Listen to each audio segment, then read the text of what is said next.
We were told 3 partial meltdowns, don't worry about it. Now we know it was 100% core melt in all 3 reactors.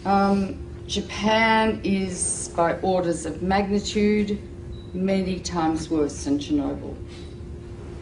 Never in my life did I think that 6 nuclear reactors would be at risk. Well, TEPCO is like the little Dutch boy. All of a sudden we have cracks in the dike. You put a finger here, you put a finger there, and all of a sudden new leaks start to occur, and they're overwhelmed. Literally making it up as they go along. We're in totally uncharted territories. You get any nuclear engineering book, look at the last chapter, and this scenario is not contained in the last chapter of any nuclear engineering textbook on the planet Earth. So they're making it up as they go along, and we are the guinea pigs for this science experiment that's taking place. All radiation is damaging. It's cumulative. Each dose you get adds to your risk of getting cancer.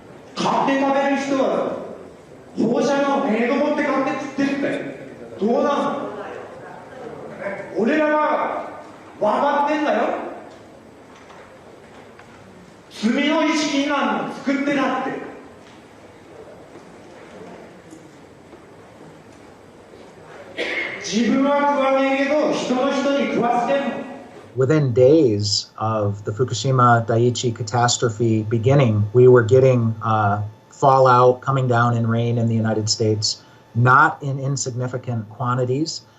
And also, of course, the seafood, not only does the ocean's currents bring the radioactivity this way, but also the sea life itself, the bluefin tuna, migrated from Japan to North America and carried the radioactive cesium in its flesh over here. Wow, not a good time to be eating tuna. The food chain remains contaminated for hundreds or thousands of years, and we'll start seeing lung cancer and leukemia, I think 2 to 5 years from now. And then solid cancers will start appearing 15 to 60, 70 years later. So the ace up the sleeve of the nuclear industry is the incubation time for cancer. It takes a long time for cancers to develop once you have inhaled or been exposed to these radioactive elements. And no cancer identifies its origin. And so there is already a level of cancer in society, but it's going to increase dramatically. The problem is not really under control. It will not be under control for, it's estimated, between 40 and 100 years from now. There's no way to clean it up. They say 40 years, but they can't clean it up. They can't. And the site's still unstable and vulnerable to natural disasters. If there is another earthquake, a serious one, 6, 7, 8 or 9 magnitude, that would rattle all these 1,060 tanks. It would rattle the damaged cores, spent fuel, whose structures have already weakened. Yes. That's a potential very, very serious threat.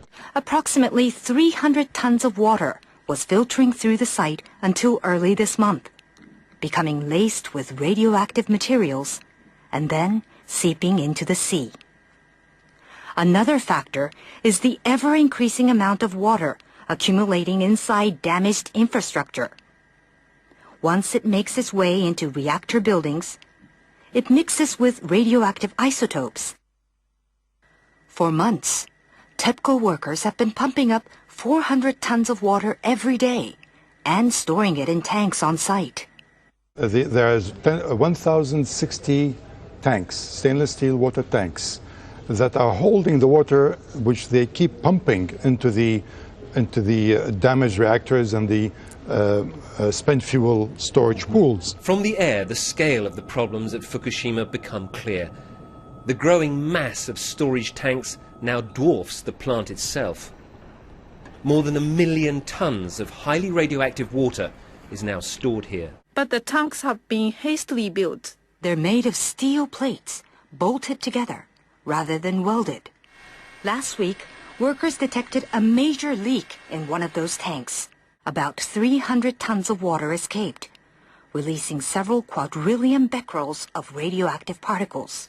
Experts have often pointed out how vulnerable they are to damage. The tanks, though, have been put together very quickly. There's no guarantee they'll last. Their seals are made of rubber, and the joints and bolts are corroding, and they may last not more than 5 years. So the tank farm has grown dramatically, and it's on the hill.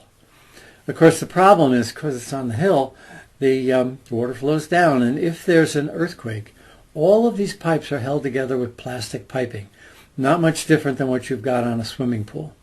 So the plastic pipe will snap, and that water will just run right down that roadway directly into the ocean. And how long the contamination has been leaking into the water? Very likely since the explosions and the meltdown at Fukushima Daiichi in March of 2011. Wow, that is quite a long time. Now, how much and what sort of radiation is leaking into the Pacific? I know there's all different types, so if you can explain that in a little detail. Well, clearly what we've seen now is the movement of radioactive hydrogen, tritium, which is a mobile radioactive isotope, but clearly radioactive cesium, 134, 137, strontium-90. We're seeing a full range of radioactive contaminants now moving, which indicate that the damaged cores of these reactors, the meltdowns themselves, are now contributing to the contamination of the Pacific Ocean and groundwater that's moving at about a rate of 300 to 400 metric tons per day. So that radiation has been leaking into the water and polluting the fish continuously for the last 2 years. Radioactive iodine-129, its half-life is 17 million years, plus strontium, plus cesium, plus tritium, and I could go on and on and on. If it gets into the sea, the algae concentrated hundreds of times, then the crustaceans concentrated hundreds of times, then the little fish, then the big fish, then us. Because we stand on the apex of the food chain. You can't taste these radioactive elements, you can't see them, and you can't smell them. They're silent. This graphic shows the gradual contamination of the Pacific Ocean due to leaks of radioactive water from the crippled Fukushima nuclear plant in Japan. The simulation, which was run by a German Marine Research Institute, shows the entire Pacific waters being polluted by radioactive water in just 6 years. The fuel core of Unit 4 at the Fukushima Daiichi nuclear plant. More than 1,500 fuel rods sit in a damaged storage pool 30 metres above ground. The amount of radioactivity in the rods themselves is about 14,000 times that of the Hiroshima bomb. We are dealing with diabolical energy. E equals mc squared. It's the energy that blows up nuclear bombs. Einstein said, nuclear power's a hell of a way to boil water. They need to remove those fuel rods from the pool because if there's another earthquake, Building 4 would go down probably, and all those fuel rods would be exposed to the air and they would burn, and they would release 10 times more radiation or cesium than was released at Chernobyl, huge amounts, and pollute much of Japan and the Northern Hemisphere. So we're in a nuclear crisis at the moment. If there's another earthquake and Building 4 collapses, which contains the cooling pool with fresh fuel, I'm going to evacuate my family from Boston. So they've put a crane on top of that building, which is shaky anyway, and they're going to lift the fuel assemblies out one by one with the crane, and it will be done manually. Normally, those rods are removed by computer control with millimetres to spare. It's a very delicate operation. The fuel rods must be kept submerged and must not touch each other or break. Nuclear experts warn any mishaps could cause an explosion many times worse than that one here in March 2011. Because if several rods touch each other, you could reach criticality and the whole fuel pool could go critical. Or if the rods break as they're being lifted out, large amounts of radiation would escape from the rods and the area would have to be evacuated, meaning that if the area is evacuated, the continuous operation of cooling 5 spent fuel pools and 3 melted cores would stop. Need I go on?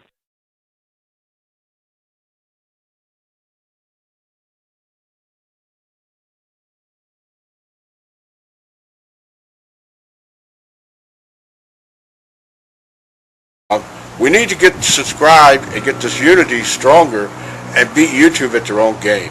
Okay, that's what this is about. Like I say, go to the remix button, hit the remix button. That way you'll have this video and keep up with this. Otherwise, you know, YouTube's just going to control us, guys, and it's really bad. The decommissioning team is facing another setback. They've revealed a new roadmap for scrapping the plant, and there is a delay in a key initial step. Officials from the government and TEPCO approved the revised plan. It refers to two important tasks: the removal of spent fuel rods in cooling ponds and cleaning up melted nuclear fuel. Officials pushed back the schedule to remove the rods by 3 years. They say they first need to remove debris and decontaminate the buildings. Experts still need to locate and study the melted fuel inside the reactors, and they need to consider new removal methods that don't use water. Experts still need to locate and study the melted fuel inside the reactors, and they need to consider new removal methods that don't use water. The initial approach involved filling the reactor containment vessels with water before removing the melted fuel. But officials couldn't guarantee the vessels would stand up to earthquakes and wouldn't leak. The new roadmap keeps the initial target of beginning the fuel removal process within 6 years. There is no change to the overall goal to complete the decommissioning work in 30 to 40 years. Now, here's the finance minister, Taro Aso. Remember, everybody's an Aso. Who can forget Taro Aso? The biggest Aso in Japan. Who can forget him? He's the finance minister, right? Yes. What an Aso that Aso is. Well, he's in this headline. Let elderly people, quote, hurry up and die, says Japanese minister. Taro Aso says he would refuse end-of-life care and would feel bad knowing treatment was paid for by the government. NHK has obtained a report by the International Atomic Energy Agency on the nuclear accident at Fukushima Daiichi. 3 of the plant's 6 reactors melted down following the 2011 earthquake and tsunami. The report says Japanese officials didn't do enough to prevent the disaster. Duh. The summary report was prepared by 180 scientists from more than 40 countries. The IAEA board examined it this week before a final version is issued in September. The report says there were projections that a magnitude 8.3 quake would lead to tsunami measuring up to 15 meters high. It says officials at Tokyo Electric Power Company didn't take necessary precautions.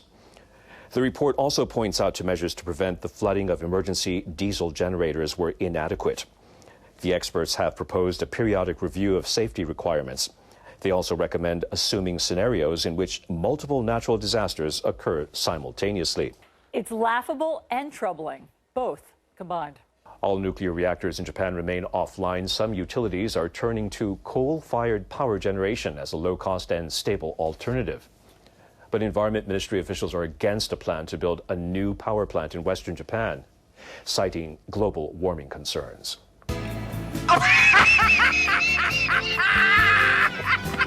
What's so funny now? I sometimes just think funny things. An operator that has secured funding from J-Power and Osaka Gas is planning to build a 1.2 million kilowatt plant in Ube City. The ministry has conducted an environmental impact study of the project.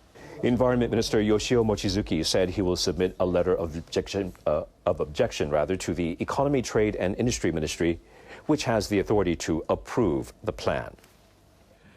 I fear the operation of the thermal power plant could undermine Japan's efforts to achieve its greenhouse gas emissions reduction goal. You cursed brat! Look what you've done! I'm melting! Melting! Oh, what a world! What a world! Earlier this month, the government proposed a 26% cut in emissions from 2013 levels. Environment Ministry officials are encouraging the use of renewable energies such as solar and wind power. They're calling for limiting coal-fueled power generation, which involves sizable carbon dioxide emissions. But Economy, Trade and Industry Ministry officials support the method because it is low cost and stable. In nuke news, back in 2014, an explosion ripped through the Waste Isolation Pilot Plant, or WIPP, in New Mexico, an underground dump for nuclear waste produced at the nearby Los Alamos weapons facility. A total of 34 workers were exposed to toxic radiation as a result of that explosion, 13 of whom suffered from internal radioactive contamination, meaning they got it in their bodies, inside. At first, the cause of the accident was a mystery, but slowly but surely the story started to leak out. Now it appears that the explosion occurred when workers at the WIP used the wrong kind of kitty litter. Yes, that's right, kitty litter. You know the stuff you use to keep your cat's poo from smelling up the house? Pretty crazy, right? So why are we using kitty litter to store nuclear waste? And what does this tell us about the overall safety of our nuclear waste facilities? With me now for more on this is Paul DiRienzo, independent investigative journalist and contributor to Who, What, Why. Paul, welcome. Welcome, thank you. So kitty litter, huh? What the heck is going on here? Well, kitty litter is used, it was not really supposed to be used, the organic kitty litter. They were supposed to use a clay-based inorganic kitty litter. And many stories have been told. The one I seem to have latched onto in my report, and I think is pretty much representative of what happened, is that the instructions from Livermore National Laboratory to pack the waste, which contained liquid nitrates, in inorganic kitty litter was misidentified as the two words inorganic kitty litter. And the organic kitty litter, they eventually packed the waste in, reacted with the liquids in the barrel, and formed a patented plastic explosive, according to one report. A patented? So they should have known. Yeah, really? A patented, meaning one that they knew would have existed. Oh, I see. That's remarkable. Why kitty litter? I mean, to begin with, and I mean, are they ordering this stuff on Amazon.com or something, or are we talking about tons and tons of it? I mean, what's the deal? No, they went and bought it. My understanding is, and we're still learning about this, and it's really just coming out in dribs and drabs, to be honest with you, is that they went to a local market and bought it. Like a local supermarket or cat food store. Yeah, it or was Sweet brand, Sweet Scoop brand, a very common brand. Huh, amazing. Do they do this at other facilities? Well, this is the only one for at least true waste, transuranic waste, that I know of. There are some other private. In Texas, there's a place that's holding a number of barrels of this waste. The original report was that one barrel was involved in the explosion, but now it's coming out, according to the state of New Mexico and not the federal government, that up to 500 barrels have been so packed. That's and not their location. Their locations are not. Go ahead. Go ahead. I'm sorry. Their locations are not totally well known. Yeah, 1 to 500. That's a little more than an order of magnitude. This explosion was contained pretty quickly. What could have happened if it wasn't contained quickly? Well, I don't know if it really was contained. A number of barrels were affected. It was 1,600 degrees Fahrenheit within the area, and an area the size of a football field was contaminated. It's going to cost $500 million to fix, and many, many years. Was the way that this played out a worst-case scenario, or was this like some sort of intermediate scenario? I mean, how bad could it have gotten if they had really? Close. Go ahead. I would say it was, although what's reported as a small amount of radioactivity was released, none was supposed to have, considering it's supposed to hold radioactivity for 250,000 years, and it's only 15 years old. They're already releasing radioactivity, but it was pretty close to a worst-case scenario. Wow. There's a similar facility in West Valley, New York, near Buffalo, and it also doesn't have that great a safety record. And as you point out, I mean, this stuff is going to be radioactive for 1,000,000 years, and I'm not sure that the kitty litter store down the road is going to be there for 1,000,000 years. What does this tell us about the state of our nuclear industry, and not just, this is not just power, but weapons, you know, just the whole... Right, it's mostly about weapons. The facility at the Waste Isolation Pilot Plant is solely for weapons-related and nuclear weapons complex-related waste, true waste, transuranic waste, waste that's contaminated with elements beyond uranium on the periodic table, including plutonium. And it's about enough to fill, depending on who you talk to, 1 or 2 Empire State Buildings. It goes back to 1942, and it's been sitting basically at a handful of locations around the country, well, more than a handful, numerous locations around the country where work was done on the original atom bombs that were exploded in Hiroshima and Nagasaki. So we're basically still throwing out and trying to figure out what to do with waste that was produced 75 years ago and not having any luck in disposing of it, and much less the stuff that came later during the Cold War.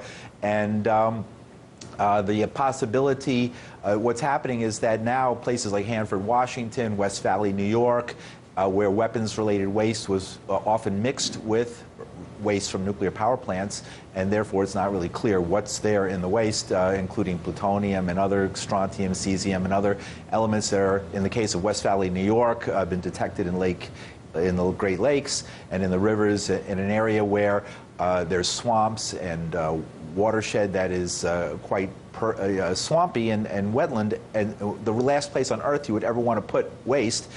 The people in New York want to ship it to the desert in New Mexico, and people in New Mexico don't want it really, even especially if it's mixed with the very high activity commercial waste. So meanwhile, the Department of Energy is launching its stockpile stewardship program to spend billions of dollars to totally restructure our nuclear weapons complex and to build these new generations of nuclear weapons, which are designed, rather than blowing up the cities of the Soviet Union so much, destroying the underground bunkers of Iran, Iraq, or any other country that the U.S. fights with.